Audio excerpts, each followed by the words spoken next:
Hello friends, welcome to சமையல் வாசம். இன்றைக்கி நம்ம சேனலில் தக்காளி ஊறுகாய் எப்படி செய்கிறதுன்னு பார்க்கலாம். நான் இன்றைக்கி 2 கிலோ தக்காளி யூஸ் பண்ணி செஞ்சுருக்கேன். இதுக்கு என்னென்ன மெஷர்மெண்ட்ஸ் எல்லாமே யூஸ் பண்ணியிருக்கேன் அப்படின்னு பார்க்கலாம். இது இட்லி, தோசை, சாதம், சப்பாத்தி எல்லாத்துக்குமே ரொம்ப சூட்டபுளாக இருக்கும். வாங்க எப்படி செய்கிறதுன்னு பார்த்துடலாம். அதுக்கு ஒரு அடிகனமான பாத்திரத்தில் நல்ல பியூரான நல்லெண்ணெய் சேர்த்துருக்கேன். நான் செக்கில் அரைச்ச நல்லெண்ணெய் சேர்த்துருக்கேன். இப்போது 150 ml நல்லெண்ணெய் சேர்த்தாச்சு. நல்லெண்ணெய் ஹீட் ஆனதும் 1 டீஸ்பூன் கடுகு சேர்த்தாச்சு. கடுகு பொரிஞ்சதும் கூடவே கொஞ்சம் கருவேப்பிலையை ஆல்ரெடி வாஷ் பண்ணி ஈரம் இல்லாமல் துடைச்சி எடுத்து வச்சு சேர்த்துக்கோங்க. தண்ணியே இருக்கக்கூடாது. சேர்த்துட்டு இப்போ 2 கிலோ தக்காளி, நல்ல பழுத்த தக்காளியாக ஃப்ரெஷ் தக்காளியாக யூஸ் பண்ணுங்கள். ஃப்ரிட்ஜில் வச்ச தக்காளி யூஸ் பண்ண வேண்டாம். ஃப்ரெஷ் தக்காளியாக நல்லா பொடியாக நறுக்கி இப்போ 2 கிலோ தக்காளி இதில் சேர்த்து நல்லா மிக்ஸ் பண்ணி விட்டுடலாம். இப்போது ஸ்டவ் ஹை ஃப்ளேமில் விட்டுடலாம். இந்த மாதிரி நல்லா மிக்ஸ் பண்ணிவிட்டு ஹை ஃப்ளேமில் ஒரு 5 நிமிஷம் வேக விட்டாச்சு. பாருங்கள், இப்போ ஒரு 5 நிமிஷம் கழித்து பார்க்குறப்ப தக்காளி ஓரளவு வெந்து தண்ணி விட்டு வந்திருக்கு. இந்த ஸ்டேஜில் ஒரு சின்ன நெல்லிக்காய் சைஸில் புளி சேர்க்குறேன்.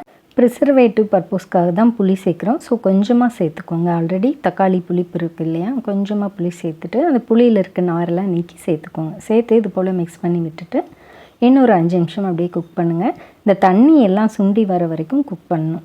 கூடவே 1 டேபிள் ஸ்பூன் கல்லுப்பு சேர்த்துருக்கேன். நீங்கள் டேபிள் சால்ட் சேர்க்குறனால சேர்த்துக்கலாம்.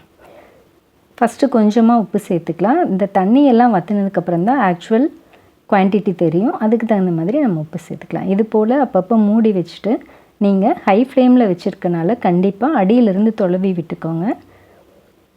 அடிப்பிடிக்காமல் பார்த்துக்கணும். இப்போ ஓரளவு நல்லா வெந்து வந்ததுக்கப்புறமே நான் 2 டேபிள் ஸ்பூன் வரமிளகாய் தூள் சேர்த்துருக்கேன். உங்களோட வரமிளகாய் தூளோட காரத்துக்கு தகுந்த மாதிரி நீங்கள் வரமிளகாய் தூள் சேர்த்துக்கோங்க. சேர்த்து நல்லா மிக்ஸ் பண்ணிவிட்டு கூடவே 1 டேபிள் ஸ்பூன் அளவுக்கு வெல்லம் சேர்த்துருக்கேன். வெல்லம் சேர்த்தோம்னா அந்த புளிப்பை ஃபுல்லாக அடைக்கும், டேஸ்ட் என்ஹான்ஸ் பண்ணி கொடுக்கும். இனிப்பு தன்மையெல்லாம் தெரியாது, அதனால் நீங்கள் தைரியமாக சேர்க்கலாம். தக்காளியும் புளியும் சேர்த்துருக்கனால லைட்டாக அந்த வெல்லம் சேர்த்துக்கிறப்ப டேஸ்ட் நல்லாயிருக்கும். இப்போ மூடி வச்சுட்டு மீடியம் ஃப்ளேமில் வச்சாச்சு. அது அப்படியே வேகட்டும். 1 டேபிள் ஸ்பூன் கடுகு, 1 டேபிள் ஸ்பூன் வெந்தயத்தை ட்ரையான பேனில் நல்லா இந்த மாதிரி ரோஸ்ட் பண்ணி எடுத்து வச்சு அதை மிக்ஸி ஜாரில் சேர்த்து அரைச்சி வச்சுக்கலாம். இப்போ பாருங்கள், ஒரு 5 நிமிஷம் கழித்து நல்லா சுண்டிட்டு ஓரளவுக்கு ஆக்சுவல் குவான்டிட்டி தெரிஞ்சிருச்சு. உப்பு பத்தலை, ஸோ நான் இன்னொரு ஸ்பூன் உப்பு சேர்த்துருக்கேன், கல்லுப்பு சேர்த்து. இது போல் அப்பப்போ கண்டிப்பாக நீங்கள் மிக்ஸ் பண்ணி விட்டுக்கணும். அடி பிடிச்சிருச்சு அப்படின்னா வேஸ்ட்டாக போயிடும், காந்தல் வாசம் வந்துடும். ஸோ இந்த மாதிரி மூடியை கொஞ்சம் கேப் விட்டு மூடி வச்சு ஒரு 5 நிமிஷத்துக்கு ஒரு முறை இது மாதிரி மிக்ஸ் பண்ணி விட்டுட்டே இருங்க. பாருங்கள், இப்போ எல்லாமே ஓரளவு சுண்டி வந்துருச்சு. நம்ம அரைச்சி வச்சுருந்த கடுகு வெந்தய பொடியை நான் 2 டேபிள் ஸ்பூன் சேர்த்துருக்கேன். சேர்த்து மிக்ஸ் பண்ணிவிட்டு ஆல்ரெடி மீடியம் ஃப்ளேமில் வச்சுட்டோம். இதே போல் வச்சு நீங்கள் இன்னொரு 5 நிமிஷம் வேக விடுங்க. மீதியான பவுடரை நம்ம புளி சாதம், புளிக்குழம்புக்கு யூஸ் பண்ணிக்கலாம். பாருங்கள், இப்போ எண்ணெய் தெளிஞ்சு வர ஆரம்பிச்சிருச்சு.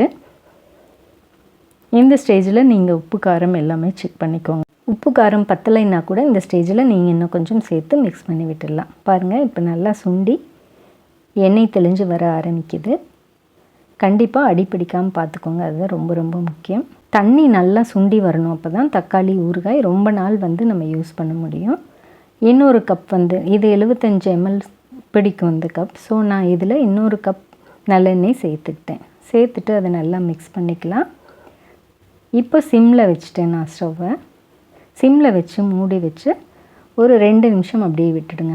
தண்ணி ஃபுல்லாக நல்லா சுண்டி வர வரைக்கும் குக் பண்ணோம். அப்படின்னா தான் தக்காளி ஊறுகாய் ரொம்ப நாள் வச்சு யூஸ் பண்ண முடியும், கெட்டு போகாமல் இருக்கும். பாருங்கள், இப்போ நான் ஸ்டவ் ஆஃப் பண்ணிவிட்டேன்.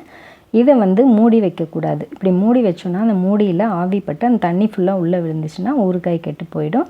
இப்போ நான் நல்லா ஆறுனதுக்கப்புறம் தான் மூடி வச்சுருந்தேன். அதுக்கப்புறம் 1 hour அப்படியே விட்டுட்டோம் அப்படின்னா அதுக்கப்புறம் பார்த்திங்கன்னா நல்லா அந்த எண்ணெய் தனியாக பிரிஞ்சிருக்கும். பாருங்கள், இந்த மாதிரி இருக்கும் தக்காளி ஊறுகாய். இது இட்லி, தோசை, சப்பாத்தி எல்லாத்துக்குமே ரொம்ப நல்லாயிருக்கும். நீங்கள் ஏர்டைட் கண்டெய்னரில் ஸ்டோர் பண்ணி வச்சுக்கிட்டீங்க அப்படின்னா ஈரம் இல்லாத ஸ்பூன் யூஸ் பண்ணணும். ஃப்ரிட்ஜில் வச்சா 6 months வரைக்கும் நல்லாயிருக்கும். ரூம் டெம்பரேச்சரில் வச்சா 10 days வரைக்கும் நல்லாயிருக்கும். ட்ரை பண்ணி பார்த்துட்டு இந்த வீடியோ பிடிச்சிருந்தா கண்டிப்பாக வீடியோக்கு ஒரு லைக் கொடுங்க. தேங்க்யூ.